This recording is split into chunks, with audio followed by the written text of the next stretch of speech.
Hello, everybody, and welcome back to another one of Gaiscioch's community summits. I'm the activities director and founder, Benjamin Fogalato-Fogely. You guys have known me for 21 years now as kind of your guy leading you off cliffs. So it should be a lot of fun. I'm going to try to do this nicely and quickly and confined as best I can. I did change the entire format of these summits, so it's going to be a little different. Everything is running directly on my streaming app now. It's no longer in a PowerPoint presentation, so it should run a little smoother, a little flashier, and hopefully incorporate a few more things. So let's go ahead and get started real quick. First up, we're going to take a look at some news, community update. Guild Wars 2, Conqueror's Blade, and New World continue to grow with an influx in New World Online looming in the future. So we have the new expansion coming. I suspect ESO is going to pick back up real soon here, so be sure to keep an eye on that. We have been helping in the behind the scenes development of a new MMORPG. If you're interested in getting involved in some pre-alpha, pre-family testing, let me know. This is very rough stuff, and we do a little bit of testing on something, give feedback and review, and then they go and digest it and change it and then give it back to us, and we test something else. They work on it some more. We have been doing this for about 2 months now, and it's been going good. So we can't really tell you anything about it outside of the NDA. But we are doing the things that we do, like back with Guild Wars 2, ESO, Rift. We were all doing behind the scenes testing before people even knew about the games. We're doing it again, guys. If you want to get involved, reach out to me. We have several really big potential adventures on the horizon, so it's going to be an action-packed year. You guys are going to have a lot to do. There's a lot of content to digest, so I look forward to sharing it all with you. We have a new summit schedule, so as you know, we usually did this in February. We're now doing it in March. We're going to do it in June, September, and December. I slid them all back so that we kind of end the year on our final community conferences in December, not November when we have extra life and everything else going on at the same time. So it's going to try to keep me a little more breathing room. Next up, we have Robot Gaiscioch. No, actually, Gaiscioch.com got an upgrade. So over the past month, pretty much my whole world got turned upside down, and I had to reinvent everything. I upgraded our database, our web server, the engine that runs Gaiscioch.com. I pretty much put in, I think, probably about a week and a half of like maybe 4 to 5 hour sleep nights, working on revamping everything across all my websites that I do. It was quite a task, but we got it done. So now you can experience faster load times. We have expanded features and capabilities, and definitely better security and stability. You can head on over to Gaiscioch.com, check out the improvements for yourself. A lot of fun stuff there. Now I know one question burning on everyone's mind is, where's the trading post? So the trading post is almost ready, guys. If it wasn't for the dumpster fire that was last month, it probably would have been done already. I'm looking at maybe a month worth of work, if that, before it's all done. I will give you a little sneak peek at it here in a second. So I'm happy to report that we are in final testing for it. There's only a few more things I need to program, some automated scripts to keep things moving, just a few things, and then adding some recipes in there so that it's all working as it should. But this will allow every game that we do, so whether it's a brand new game that's an adventure and we don't know if it's going to take off, or if it's a game like Guild Wars 2 that's been a real staple of our community, every single game that we launch an adventure for will have the opportunity to become a adventure that can use a trading post. All it's going to require is I've reduced it to 10 people, so 10 active people that visit our website and actively participate in the community. It will require a level 10 adventure, so you'll have to level up the adventure to level 10, and then it will unlock. So it's not too hard to get to. Even Gloria Victus is there, so it's just going to take a little interest, and that way we have population that can basically feed it. So you'll have the ability to list items that you have or request items that you need. So it's not like the marketplace where you can only request. You can also offer. So you can put stuff up there, say, hey, I have this sword, I'm not using it. Does anyone want it? And somebody can claim it. You're going to earn contribution points every time you provide an item to another player. So that's whether you request the item and then fill that work order, or somebody requests the item and you fill the work order, or you provide it and somebody claims it. So it's a two-way system, and you get contribution points as long as you're providing an item to a player. It's going to automatically delist items after 30 days. So basically, it will list for 30 days, and then it'll expire and go into your expire queue. All you'll have to do is click the renew button to put it back up on the list. So it's not like you have to re-enter it over and over and over again. You could just click renew.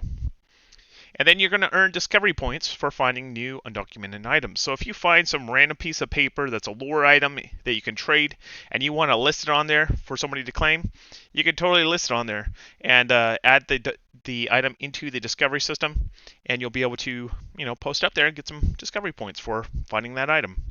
So let's go ahead and take a little peek. So what you see here is basically the cover page of the Guild Wars 2 trading post. You got a search option where you can enter a name, category, subcategory, and then the type of item. You can also browse by the actual categories themselves. Now, I'm going to just flip through some of these tabs to give you kind of a good look.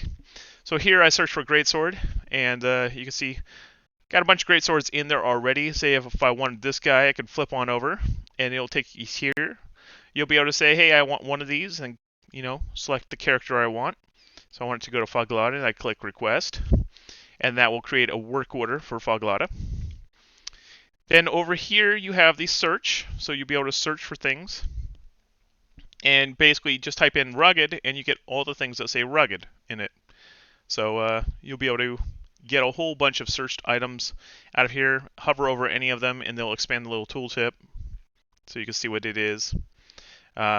Next, you got your warehouse. So if I've claimed items, or like Sendorian put one in there for me, and I basically claimed it. So I would basically copy and paste his name, send this item to him, and then click complete. And that would send him a notification that I have sent those items to him, which he will have to verify for it to be accepted. Then up here we also have the discover new item, where you can basically type in a name. This is kind of neat. I made this little thing. So like if I want to say onyx, do I have any onyxes in there? No. Let's try rugged. I know I have rugged in there. So it'll pop up this little duplication thing, so you can see if this item's already in there. And it'll be based around whatever game you're in. So if I'm in Glory Victus, it'll only show Glory Victus items over here. But you can select the types, the weapons, everything right there. Now the appraisal is interesting. So I've built it so that based on the max level in the game, if I put up like a level 100 item and the max level is 100, it's basically going to be at the max tier. If it's a crafting skill max tier, it's going to be max. If it's 45%, it's going to be 45% of the total variety. And then it's going to basically be amplified by what color it is. So depending on what quality it is going to amplify whatever the base price was. So the entire pricing model is now dynamic based on the grade, the scale between the min level and the max level of a game. So hopefully it'll give a little more consistency in the pricing, so that like things like GW2, where you need like 300 of something to craft something, or like Conan Exiles, where you need like 300 boards to craft something, it's not going to make the price a bazillion contribution points or billion vault credits for you to purchase. It's going to scale everything based on the item level and not the amount of materials used. So hopefully it'll be a little better. There's going to be situations where things are very undervalued, and it's going to be that way. There's no way to not be that way. So someday, who knows? All right, so let's go ahead and keep on moving along. Next up, we're going to take a look at the community. First up, we have our eldership team for the spring 2023. I'm your leader, Foglata. I basically oversee everything. In New World, we have Kirill, Seacoral, and Tip, currently actively playing. In Elder Scrolls Online, Akiran in Sir Henry Vale. In Guild Wars 2, we have Jillabod, Gma Fog, Kitty, Micah, Namri, and Old Goat. If you are an Elder and you don't see your name on this list, you need to log into Gaiscioch.com, because this is all the active Elders that have logged in the last 30 days. So, don't cry to me logging on the website, be an Elder. For our advisory board, we have Atram, Berga, Chemical, Clan Norton, Dargren, Donalium, Ian, Hagel, Izzy, Pedro, Radiological, Rylissa, Selrina, Soren, Terrafer, Tybor, and Varder. These people usually are my sounding boards. I bounce ideas off them and they say, "You're crazy, Fog." Yeah, that's usually the case. Alright, so Looking at the promotions, we have a couple new warlords this quarter, Krytus and Sigmund Northwind. Congratulations. In the Guardians category, we have Kaler, K-Slays, Slain, Talvaza, Tintrich, and Zerata. In the Veterans, we have a whole bunch of people. You probably spot your name in there. We also have some new member ranks. Those made it up from the new member class. And then as new members go, there we are. We got not as many new members as we have in the past. Things are kind of slowing down a little bit with the games kind of settling. New World is no longer the big boomer that's bringing in a ton of people. It's now just kind of settling into its long-term kind of population. So we'll probably have a steady flow there. We'll have a steady flow in Guild Wars 2 like we've always done. Conqueror's Blade is still bringing in a lot of people. We've had quite a few from the Gloria Victis side of things. But overall, it's just kind of a nice, steady consistency, which is good right now because I've got a lot of things that I'm working on, and I can't really focus too much on new player events. So yeah, it's good. And then I gotta give a big thanks to the people that make Gaiscioch possible. These people contribute towards keeping this thing online. In the coming years, I may be changing jobs, and when I do so, it will be up to these guys to keep this thing online. So when that happens, I will be pretty much free falling at that point, and it's going to be really critical that we have enough funding to keep the website up and keep things rolling forward. So this is where it all comes from. So this is the nest egg that we've been building to try to make sure that we can coast when time comes. Alright, so looking at the statistical side of Gaiscioch, we have 471 total active players. Those are people that are logging into Gaiscioch.com over the past 30 days. We have 380 of those playing Guild Wars 2, 54 of them playing Conqueror's Blade, 20 of them playing New World, 17 playing Gloria Victis, and 15 playing Elder Scrolls Online. So now we get to the fun stuff. Let's go ahead and take a look at what's going on in the gaming land.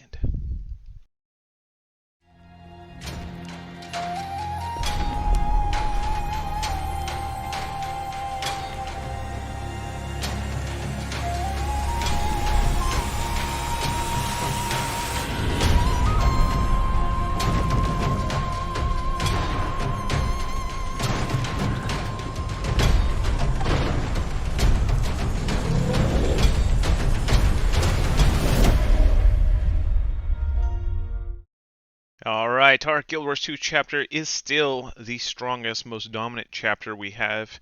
It has been rolling for over a decade and has been king the entire decade. So, we got a new chapter, What Lies Beneath, what lurks in the depths of the Jade Sea. For a misguided team of Jade Brotherhood miners, the answer may only be far more sinister than anticipated. It's up to you to explore the map and investigate a mysterious circumstances and discover the truth behind what lies beneath. We get new weapons and armor, new Jadebot modules, the Turtle Pilot Booster, new miniatures, new Jade Miner's Chair, PvP and World v World Rewards track, Su-1 Legendary Variant Skin Collection, and World v World Objective Scaling Rewards. Be sure to head over to our Gaiscioch adventure in Guild Wars 2 by going to gseh.info/g/GW2. Alright, gonna move right along.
Alrighty, so Conqueror's Blade continues to be a very strong presence in our community.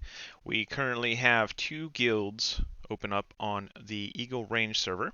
That's the North American server. And this season we actually got merged. So we were on Cloudwing Valley and we merged into Eagle Range, unifying the North American servers together once again. That's how we began. Then they split us and now they rejoined us. This season is season 15. It is a Chinese theme. We have the new Divine Crow siege weapon. We have 3 new units, the Wuxing Pikemen, the Crescent Monks, and the new Cavalry unit. I have no idea how to pronounce that, truthfully honest. We gain access to the Artificer's Forge, which is a revamp of the reconditioning system. And now there is a new Raider Camp, which is a new PvE activity that is pretty much the raid level content for PvE. You can join the adventure and learn more over at gaiscioch.info/g/cb.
Alright, our third most played game right now is New World. They just announced the launch of Season 1, Fellowship and Fire. This is the first time that we've seen a season coming to New World, so this should be an interesting exploration.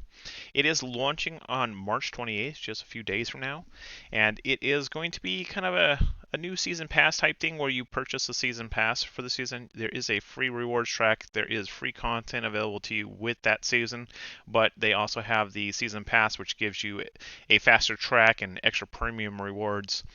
So this is kind of New World's way of paying for the game post-launch. Now, if you're interested in getting into New World, it is on sale on Steam right now for $20. Highly recommend picking it up. There's not much you can lose with that. So there is a new story, The Silver Crows.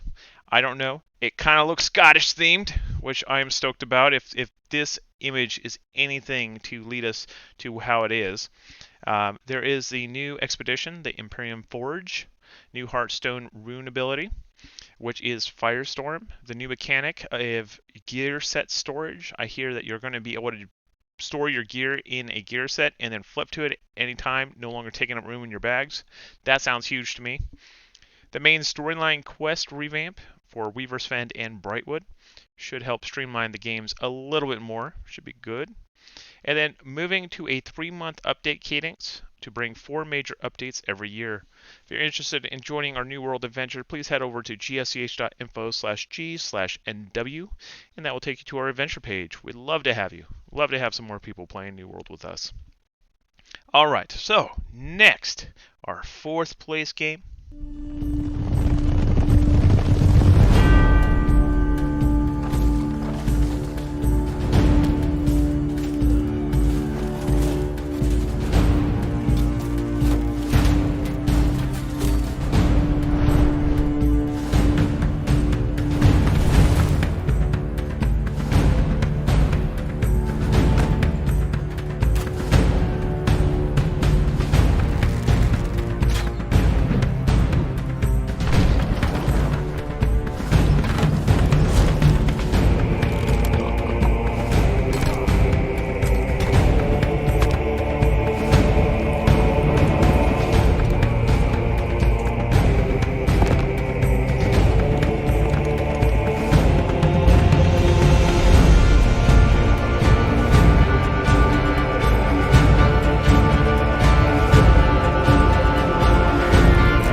Victus is a game that is really close to heart for Gaiscioch. For many of us, we were pre-alpha testers. We saw it come through pre-alpha, alpha, betas, and it finally launched just recently, and we are happy as can be. So we are on the legacy server, NA Aquila. It is going to be merged into the new beginnings server after the first season. So right now it's a little scarce come enemy population, but this gives us ample opportunity to up our crafting, up our PvE skills, up the EXP gains. So we want to basically build our characters up right now. When we merge, we're going to be thrust into a giant war, and there's going to be a very much a harder time getting nodes with so many more people on the field. So right now is a chance to get all those really rare nodes and have no competition to get those nodes. We are part of the Midlanders faction. In the last beta season, we took a top 10 position. Right now, both of our guilds are ranked in the top 10 in the first season on the live servers. So we are sitting pretty to basically position ourselves for the merger that's going to come with the season 2 of Gloria Victis. So if you would like to join right now on Steam, it is on sale for half off. So again, you can get it even cheaper over on Steam. So cruise on over there and pick it up if you want to play with us. Make sure that you join the Legacy server, NA Aquila, and choose the Midlanders faction. Aside from that, it doesn't matter what you choose, but you got to make sure to be on the Midlanders faction. It is a very DOC style game. There's lots of PvE, there's lots of PvP. It is not the same game that it was in Alpha. They have made drastic changes to the game. The loot zone is now really tiny in the center of the world. The outer ring is all free. You can go out there, PvP to your heart's content, and never worry about losing a thing. So there's a whole questing system in there. There's now a crafting quest system in there. There's a lot of really good improvements, and the guild islands are coming, and that's where we're going to be able to decorate our own guild island. So that should be a lot of fun. All right, next up, last but not least on our big game list.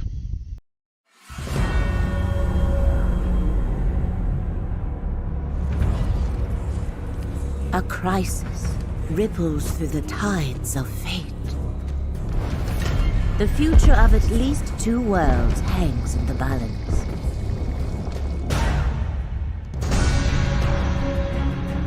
Hermaeus Mora, the Daedric Prince of Forbidden Knowledge, requires a mortal's help. To keep the secret unknowable from being revealed.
Now, as ESO goes, we have 2 announcements to make during this stream. First of all is the Necrom chapter expansion. That is going to feature over 30 hours of all new story-driven content. It's definitely going to be a nice expansion. I think that it's adding a lot of really neat things to ESO. It's given us 2 new zones to explore. I believe one is the main region, and then they have like a underground kind of group dungeon, I guess. So you got the Telvania Peninsula. I need to hear how that's pronounced. I think I'm pronouncing it right, but I pronounce everything wrong. The Arcanist class. New 12-player trial, Sanity's Edge. That should be a lot of fun. And then we have the Oblivion raids. It's like the Apocalypta, I believe, is the realm of Oblivion where you can travel. It's kind of like alternate world of sorts, and it should be really fun. I'm really hoping that we can get a good presence, kind of rebounding in ESO, and start exploring this together. I really like to play this again with y'all and see what we can find out there. Now, if you are playing right now, we have Scribes of Fate. So Scribes of Fate DLC just dropped. So you have the new uh, Scrivenger's Hall, maybe? Just gonna butcher everything. So that and Bal Sunar, dude, I got the hiccups for no damn reason. Secret relics and rewards. There's a lot of stuff right now. It's kind of the prologue chapter to Necrom, so this is kind of the one that leads you into the next chapter. Now, ESO did announce that they're kind of going to change how they're doing things, so they're going to be more kind of a faster paced updates. But they're going to still have the DLCs, it sounds like, and the chapters. So I'm not sure what's all changed. We're going to have to see how it all plays out. But they kind of announced that they were going to change how they were doing things. But I haven't quite seen the change yet. So we'll keep an eye on that, and I'll report back to you what's all changing over there. But if you want to get involved in ESO, please go over to gsch.info/g/ESO. We'd love to have you. That community is still there. We're still playing together, still having fun, and I hope to see you all in Scribes of Fate and in Necrom. In any case, let's go ahead and take a look at some of the new things on the horizon.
All right, Throne and Liberty. Why should you be excited? This is what we're probably asking. Fog, why should we be excited about another Eastern game that's coming over here to the West and going to try to steal all our money and, make things really rough on us?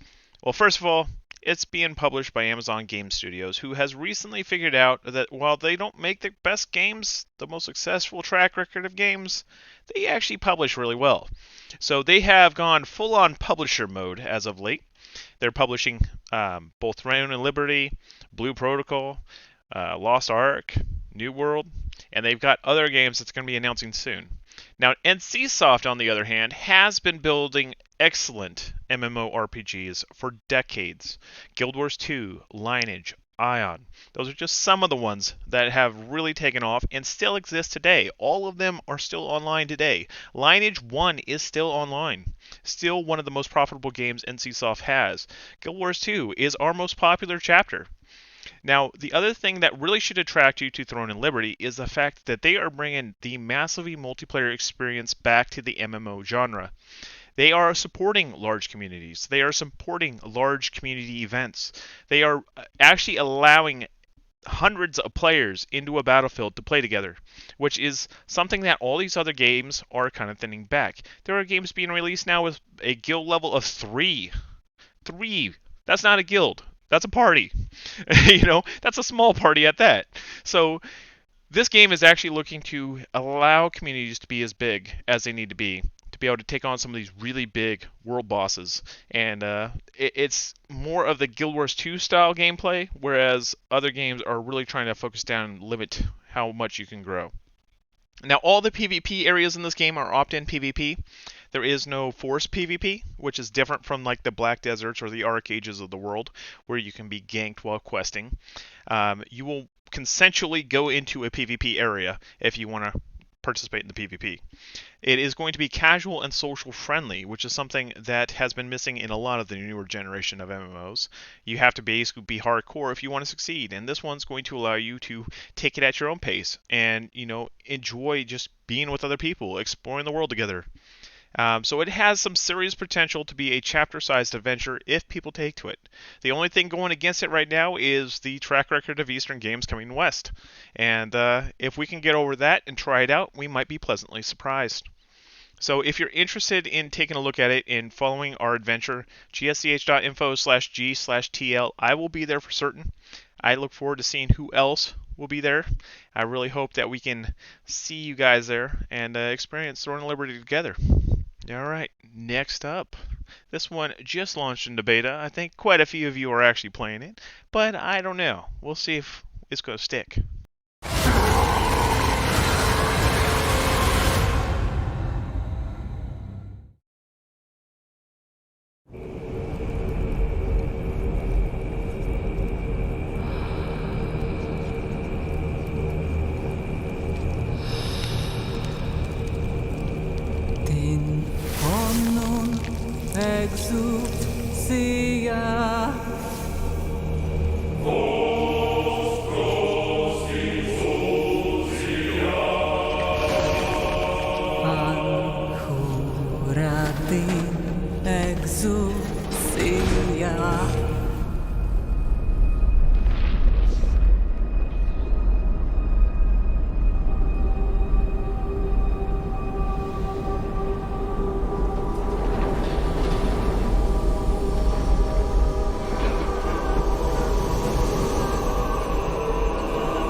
May we fight true in His holy name.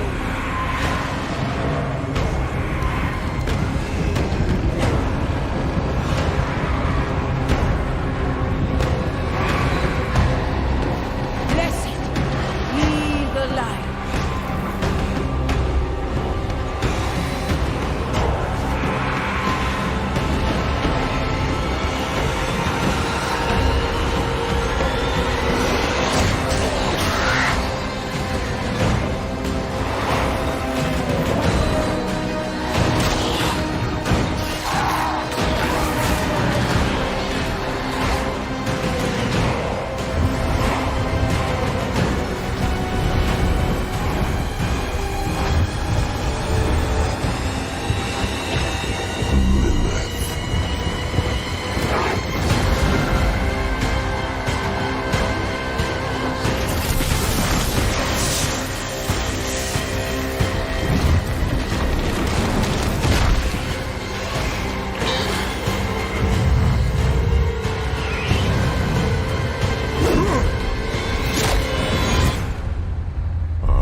Diablo 4 has been a big vibe for a lot of people. People have been counting down the days for this one to finally make it here.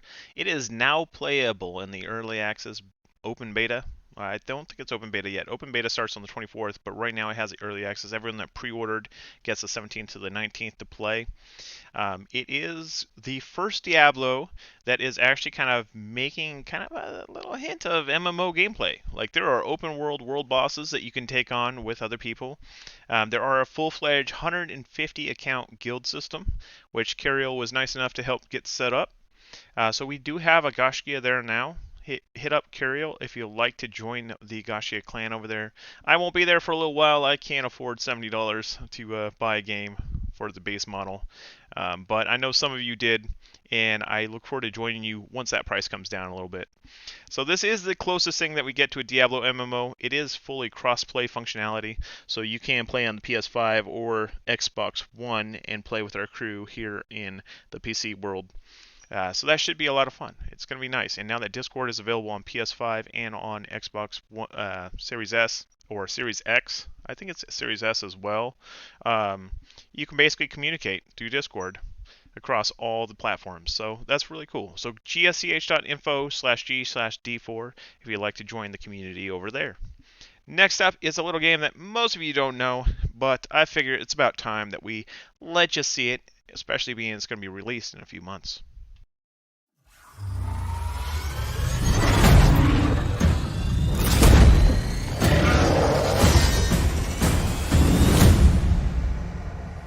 Do you remember what our world was before?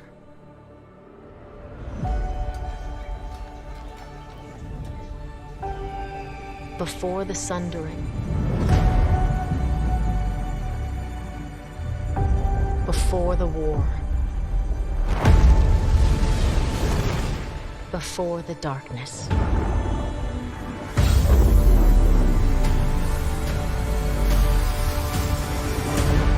Do you remember? You will.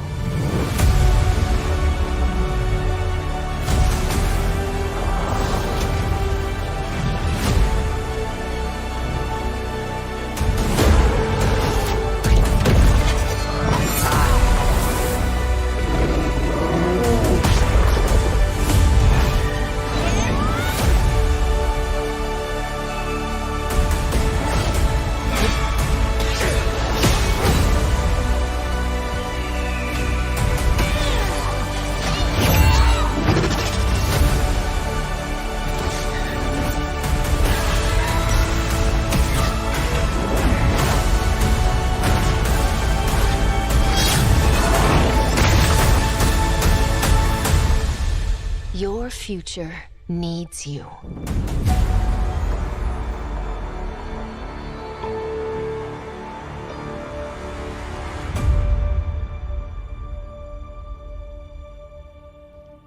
Alright, so Blue Protocol. This is a game that not many of you probably have heard about. I've kept it off radar for a while until I was absolutely sure it was coming out in the West. It was kind of not coming out in the West, and then it was coming out in the West, and it wasn't coming out in the West, and then Amazon announced that they're going to publish it in the West. So I'm like, okay, I think it's a pretty sure thing now. So it is launching in the second half of 2023. We will most likely be there. As you guys remember, when Genshin Impact released, we had a whole bunch of us that liked to play that. It wasn't a very fun game multiplayer. We had Noah's Heart after that, which was a really fun game, but the guild system was absolute dumpster fire. Then we had Tower of Fantasy, which was also a pretty good game, but it had its own limitations, especially in the chat system. So we've struck out 3 times. This one might actually work. It was designed from the ground up to be an MMO. So unlike the other ones that were kind of thrown together to be a multiplayer experience after the fact, these ones were actually built with the MMO in mind. You have 6-player parties, you have 30-player raids, 20 players per guild, and then 5 extra slots every time that you level up the guild up to level 50. That should be enough to get us off the ground for the few of us that will be playing it initially. It may turn into a pretty nice adventure. Don't know. We'll have to check it out and see. If you're interested in checking out Blue Protocol with us, head on over to gsch.info/g/bp, and we'll see if it sinks or swims. Alright, next up, we're going to take a look at some games that were just recently announced. I think you'll be excited to see some of them. So let's go ahead and take a look at our first up.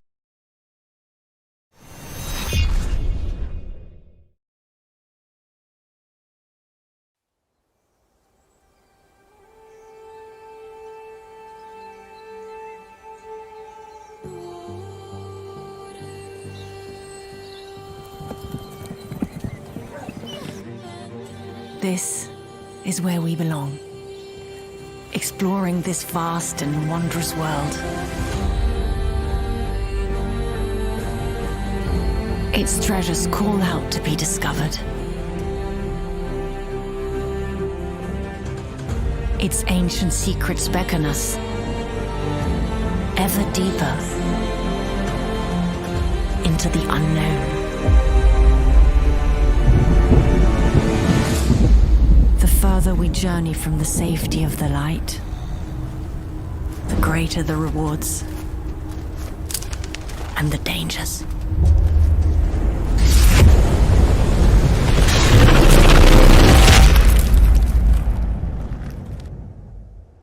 This world, it is for us.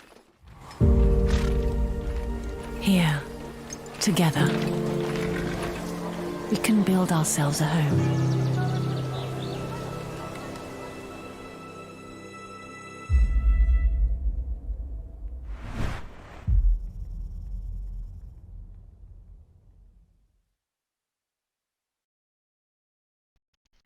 Now, PAX Day was just recently announced. It does not have a whole lot known about it.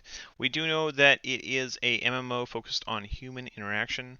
It is a living fantasy world inspired by the traditions and legends of the medieval era, and it's an open world playground where you can build your own home, create a thriving village with your friends, and engage with thousands of other people.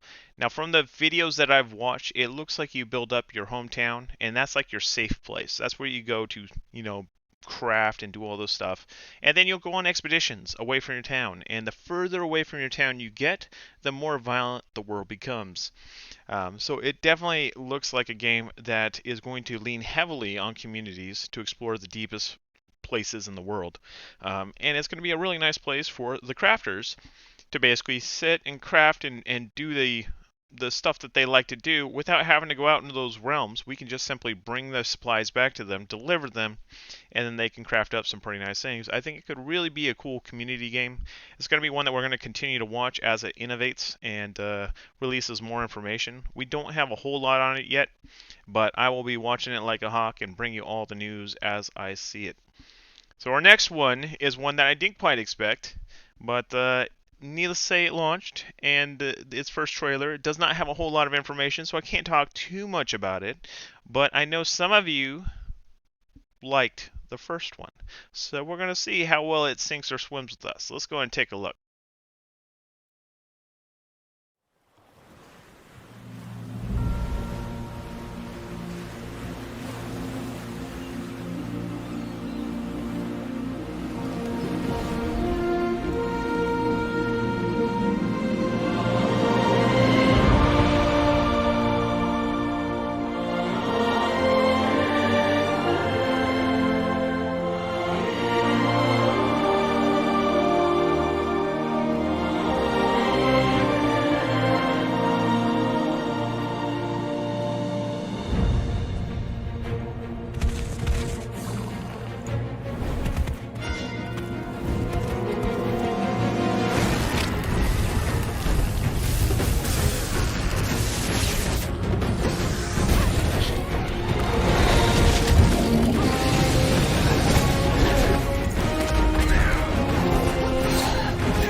Alright, so some of you might like ArcAge, some of you might hate what happened to ArcAge.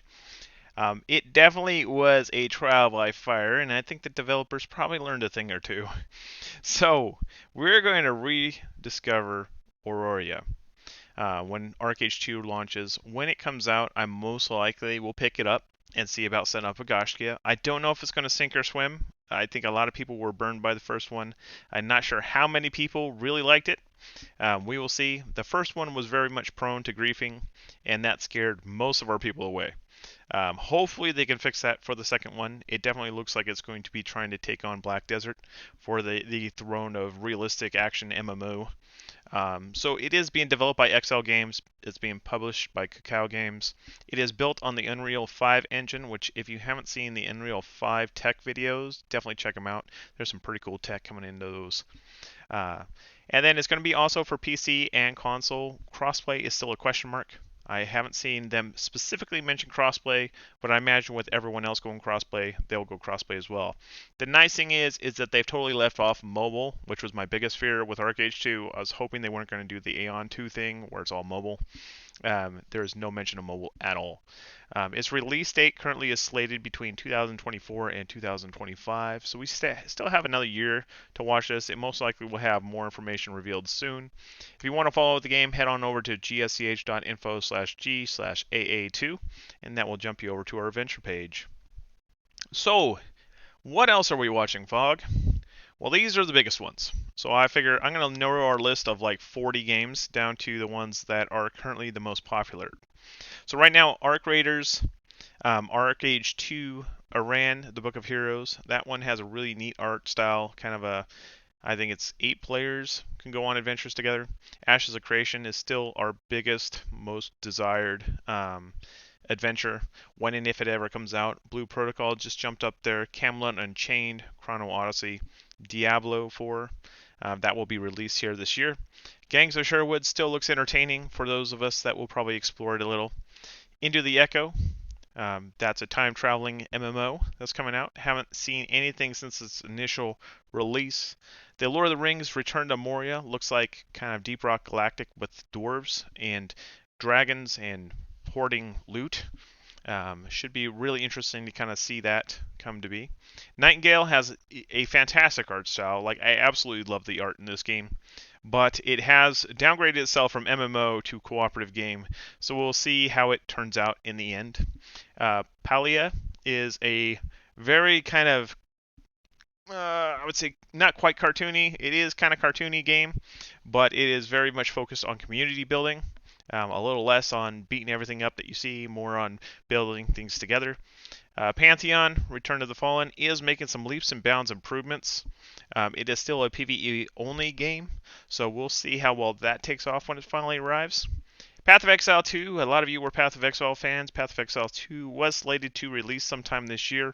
Still haven't seen an official release date yet, so I'm really going to keep following that and hopefully be able to bring you some news on a release date. PAX Day was just recently announced. Don't have a whole lot about it. We have a developer video and the trailer, and that's about it.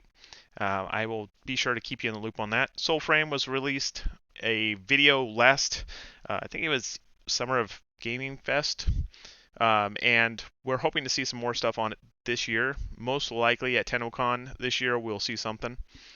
Star Keepers is a new MMO that we may or may not be helping with, and yeah, you should definitely check that out. Wink, wink, nudge, nudge. The First Descendant is a new game similar to Destiny or The Division that looks quite fascinating. It had a little open beta for a while there, and then that went off, and we haven't heard much from it since. So we'll see when and if they're going to throw up a release date. And then Throne of Liberty, of course, is the big to-do right now. For those of us that will be joining in there, it should be releasing sometime around the summertime. Now, I'd like to see what you guys think about things. So let's go ahead and do a poll real quick. Head on over to this URL. If you got a little camera phone, you can just click on that little camera thing, do the barcode scanner, pop right over there. Gonna give you a few seconds to get there. And we're gonna do some fun polls.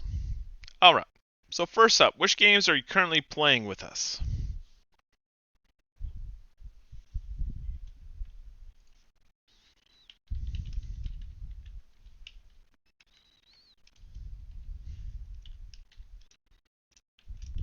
Alright, just gave you the URL in chat there.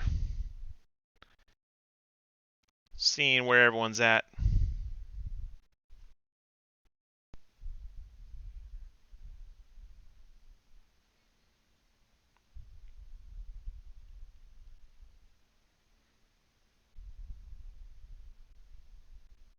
Yes, GW1 is still alive. We still run events in GW1. They still track on our calendar every week.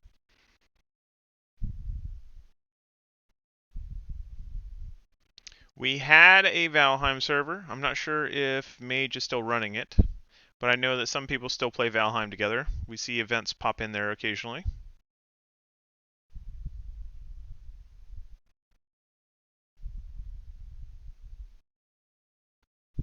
And being Sir Henry's not here, and at least I don't think he's here, because I know he was playing Icarus for a while there. Icarus took off initially, but I haven't heard much since its launch, so I'm not sure what's all going on in that arena. But there you go. So we look at about 38% Guild Wars 2 currently, or 21% New World. Conqueror's Blade 14.3 and 7% Elder Scrolls Online. So we do have some Elder Scrolls folks here. Thank you for coming, guys. Guild Wars 1 has 7.1 as well. All right, 22 votes. That's just a tiny sample of the actual population, but hey, it's nice to have you guys here. All right, let's go ahead and go to question number 2. Which games do you plan to play with us this year? Diablo 4, Throne of Liberty, Blue Protocol, Gangs of Sherwood, Arc Raiders, The First Descendant, Lord of the Rings Return to Moria, Nightingale, or Wayfinder? There we go. We got some votes happening here.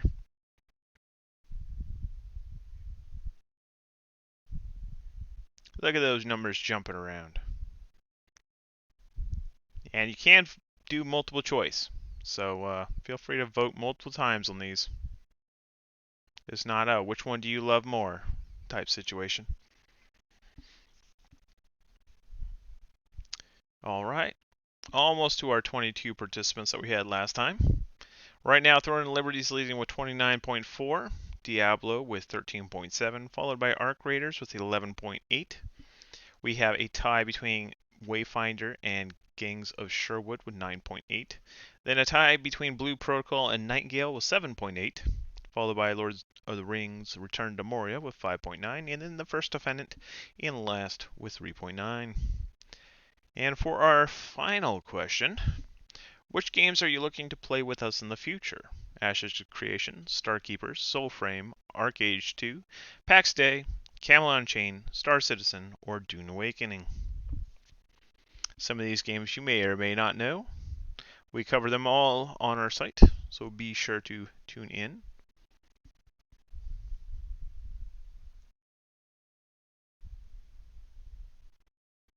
Looks like PAX Day may be giving Ashes of Creation a run for its money.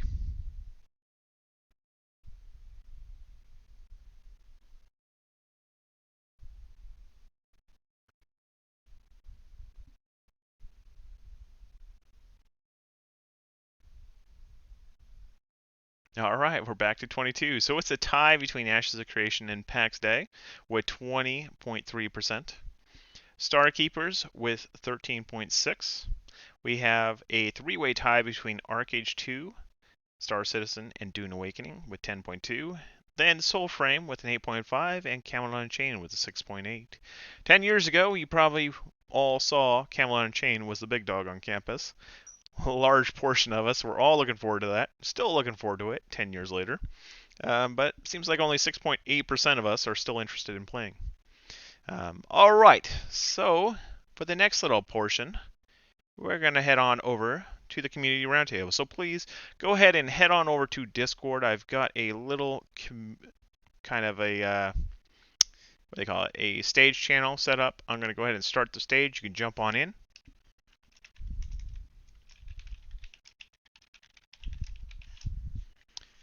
It was conflicting with the event earlier, so I didn't want to override it.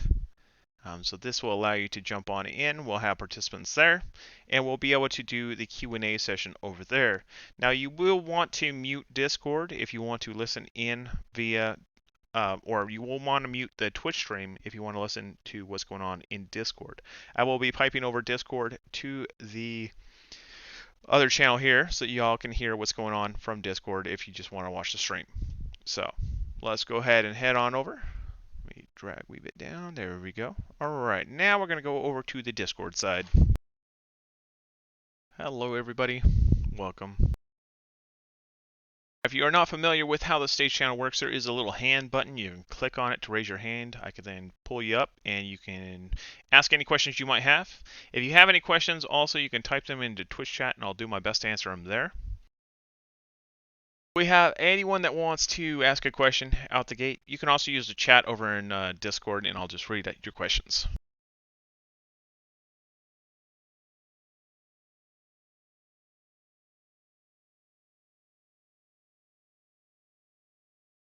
Hello, Pedro. Welcome.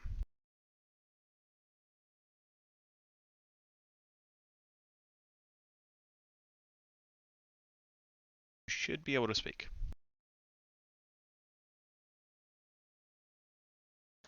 You hear me now? Yes. All right. Do we have any channels created in our Discord for all of these games that we are planning to play in summer? For most of them, yes. There are some that still are not. But I will have those up shortly. All right. Thank you.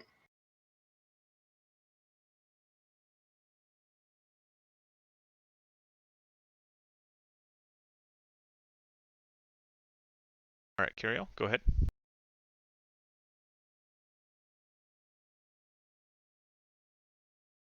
You'll Gotta have unmute first. yeah, unmute first. Welcome, Curiel. Will the new trading system that you've been building, the trading post, will that be locked only to games that have mailing between players like the previous version, or will we be able to use it in additional games now? You can use it for person-to-person trade as well. So certain games where you have to trade via person, you can do it. The only one that's going to be hard is something like Conqueror's Blade, where you can't trade outside of the trading post. Awesome, thank you.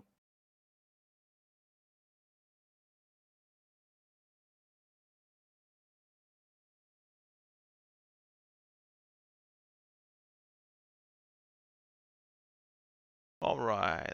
And we had, is there a release timeframe estimate when the marketplace will be available? So the marketplace will be renamed the Trading Post, and it will start being available hopefully within the next month. I've had just a little setback. I was hoping to have it done before the summit, but with the whole conversion process of changing everything on 14 different websites, it kind of slowed me down a bit.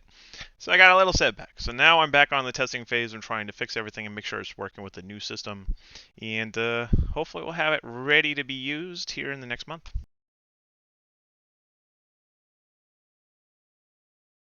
All right, Sindarian, welcome to the table. Greetings. So I know we've discussed before about the potential ever return of the Great Tyrian Adventure, and I know you've mentioned the not only the player power that is involved for something like that to rock it off, but also the amount of work that you have to do for that as well. So as we start to see some of these other chapters of Gaiscioch grow, is there any plan to shift something like that into one of the other games, or maybe look at if the number support ever returning that event? I would like to bring back the Great Tyrian Adventure. It's just a matter of time, and it's a whole lot of energy to pour in, and I need people to support me in creating the prizes because, creating legendaries, I have never done it. Like in Guild Wars 2, I have never gotten a precursor drop ever. I have never created my own legendary the whole time I've been playing. So it's really reliant on other people willing to put in the time to create those prizes so that we can give them away. That's the big draw on why people attend those events. If we don't have the prizes, we don't have the people. And then it's a matter of creating some type of shell slash frame that people would want to attend, doing something that people would want to be part of. Just going around killing world bosses isn't going to be it. Like, that's not enough to make people want to join us in Discord, be a part of the community. We need something more. And right now, Guild Wars 2 isn't really offering anything that is kind of going to draw people to a bigger crowd saying, hey, we need a big group to do this. So it's all a matter of figuring out what it is that will be beneficial for people to attend and what can we make an impact on. Like if you're doing world bosses, great. A 50-man Tequaddle, that's common everyday stuff. That's not anything special. We need to find something that's special, like when we sieged the capital city of Meridian in Rift with the Telara Saga. That was something that was memorable because nobody does it. Nobody ever has the opportunity to do it. Doing it with 100 people makes it memorable. Yeah, we need Absolutely. something that allows us to create those memorable experiences. Now, games like Throne and Liberty are bringing that platform back to games so that there's going to be giant world bosses that you got to face off with. These are opportunities for us to do things like this again. So it's if we get the player support in games like Throne and Liberty, there's most certainly going to be another big community adventure. But keep in mind that our community is less than 500 people now active across all our games. When we were running those public community events, we were 1,000 plus people. So that's, it was really easy to kind of pull that together when it was 1,000 plus people. When we're 500 people, that's a lot of work that all 500 people need to be doing to make those work. Absolutely. Keep in mind, or the Telara Saga, I had 20 raid leaders. I would need 20 people willing to take on people in groups and organize them like I did back then. It's just the audience is much smaller now, and we kind of need to unify ourselves, figure out what it is that we can bring to the world, and bring it there. And it's great fun when it happens. My life has kind of been really hectic lately, so I haven't really been able to devote a whole lot of time to that. But I'm really hoping in the future we'll be able to give it another go and see what we can do with it. Awesome. Thank you. Now, Bowie asked if the Gaiscioch DJ can be uh, invited to other channels. Currently, right now, I have it set for the Club Gaiscioch channel. You just need to use those /pl commands to play. So I think it's /pl-play, and then Club Gaiscioch is the playlist name. And it might work where you can bring it into other channels too. I don't know. But it's only going to go to one channel, and that's the hard part. And that's why I have it set for Club Gaiscioch room.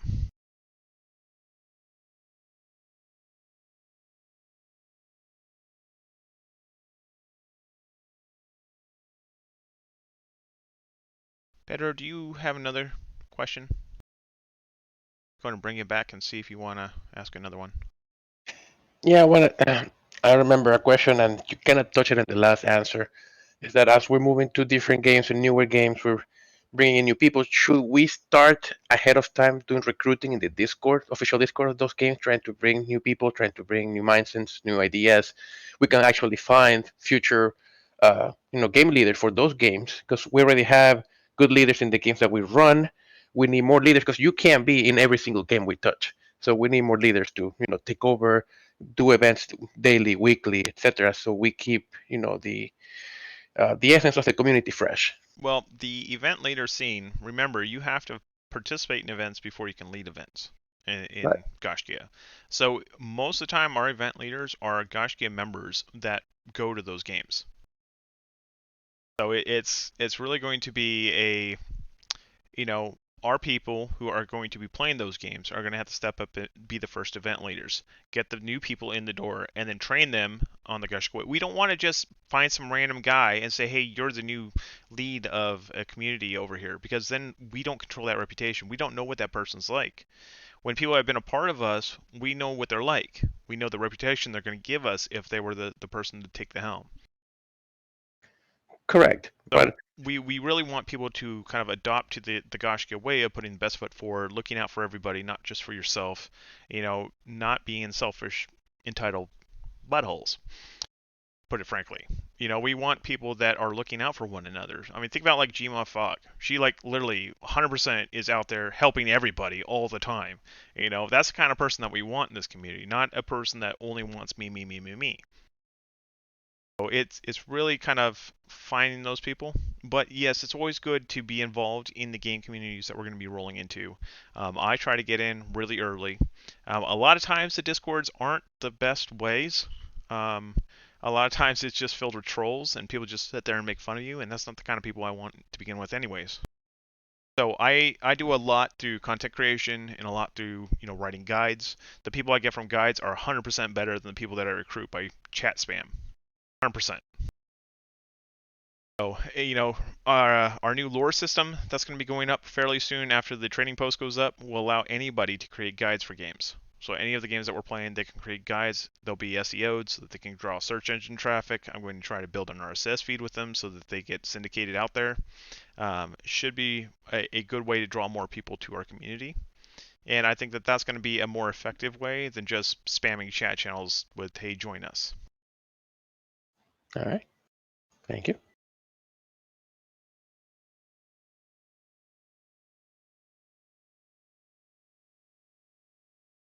All right. Anybody else got a question?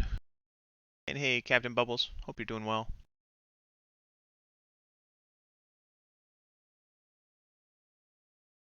Don, we've already discussed pineapple belongs on pizza, and even the AI thinks so.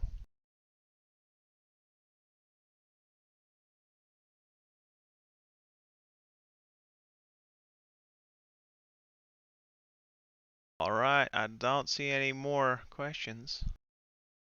Yeah, pineapple won that vote by a landslide, so yes, pineapple does belong on pizza. Sorry, Don.